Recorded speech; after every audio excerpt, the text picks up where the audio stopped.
It goes without saying that Caitlin Clark being injured is a tough blow for the Indiana Fever and the WNBA as a whole, really. As the Fever announced, Caitlin Clark has a quad strain, will be out at least 2 weeks. Of course, she was dealing with the quad tightness in the preseason, missed the first exhibition contest, and obviously had been laboring at times to start the year. The Fever now without their offensive engine. The silver lining, I suppose, is that Aaliyah Boston is playing the best basketball of her career. The team can work on integrating some of its new pieces when clearly with Clark without the ball since she won't be in the lineup.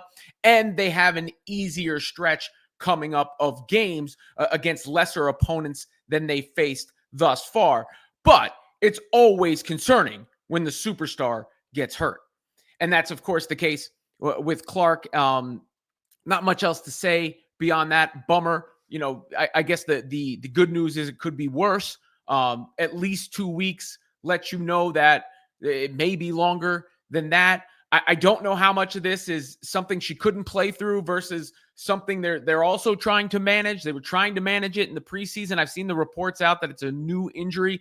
It's hard for me to believe it's not related to some degree to the injury that was already there for Clark and that they were managing before. But obviously she has so much of a workload, it's going to be a strain. She's guarded defensively so much that she's working all the time. And I think that's one of the reasons the Fever were working to work with her off the ball. The upside to that has been the play of Aaliyah Boston, who's off to the best start of her career. AB is averaging career highs in points, in rebounds, in field goal percentage, in blocks. She's near the top of the league in win shares, all of those things. And then you look at the schedule that the Fever are facing. They've got the Mystics twice, the Sky, and the Connecticut Sun in this run. Those are the games that Clark is guaranteed to miss. One of them, of course, is a high profile showdown with Chicago. It is a primetime game that was featured there. And there's also, the fact that she clearly was already trying to fight through this. I mean, going back to the preseason and going back to even like some images that were captured from the game the other day. This is Clark with a pack on that quad. That is the left quad. You see her there next to Stephanie White. So I don't know if this was something that was exacerbated and she just can't play through anymore. I know she's going to want to play. Incredibly enough, it's the first time that Clark has missed a game in her pro or college career, which is wild to even say. And remember when Kelsey Mitchell was saying at one of their practices how she has to learn how to rest and recuperate and manage her body and all those things, because she clearly was trying to play through this even back in the preseason, and maybe she shouldn't have played. And we would have lost that highlight in that game against Iowa. It's hard to second guess and know, exactly how these things go. I was always concerned when she was dealing with the injury in the first place. And I know people thought, she was faking it, or not faking it, but they were putting it out there as a load management technique. But when you saw her on the bike and you saw, her being limited practice and her speaking about it, you knew there was an issue there, and you're always worried about that getting worse. Now, the plus side is it could be worse. It could be, a more devastating injury. The WNBA season may not be the length of the NBA season, but it's still a long season. And now the Fever gets to work on some of the stuff without Clark. The problem is how they're going to get Boston the ball.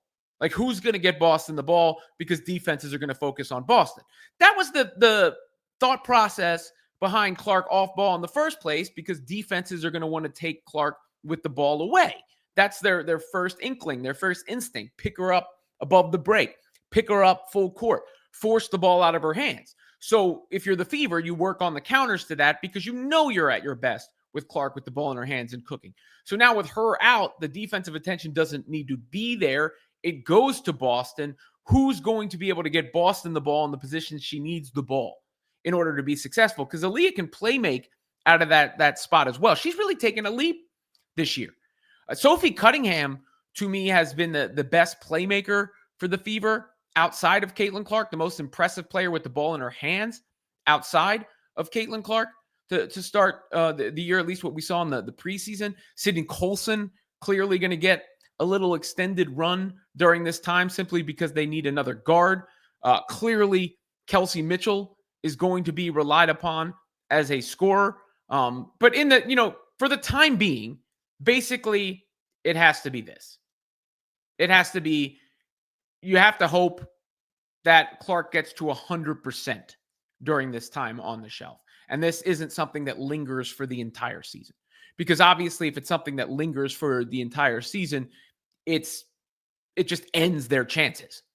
And it diminishes the interest in the WNBA as a whole. If we're like, more than diminishes, is a devastating blow to the interest in the WNBA as a whole, due to the magnetism and the Clark effect that we've talked about so often.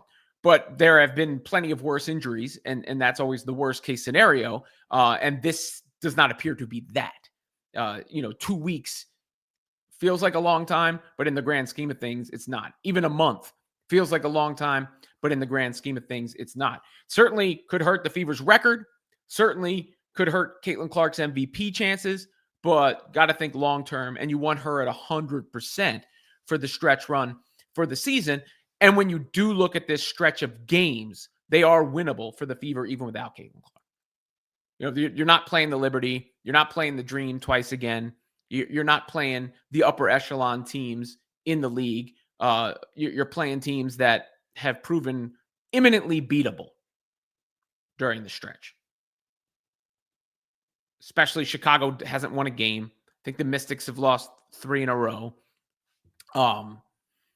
Connecticut, we've seen the mass exodus of talent from there. So if there was ever a time to get Caitlin Clark right, it's now. With that said, no one can ever say it isn't concerning when you see a superstar of her magnitude dealing with an injury. But you look for the silver linings in such things, which is the ability for the other Fever players to get involved, AB to show her stuff, the stretch of the schedule, and for Clark to get the rest that she needs in order to be at her best when the games really matter for the Fever. Because if it was a nagging thing that was just going to get worse anyway, or she was playing through, it's a long season to have to do that for, and she wasn't going to be at her best. So you got to hope that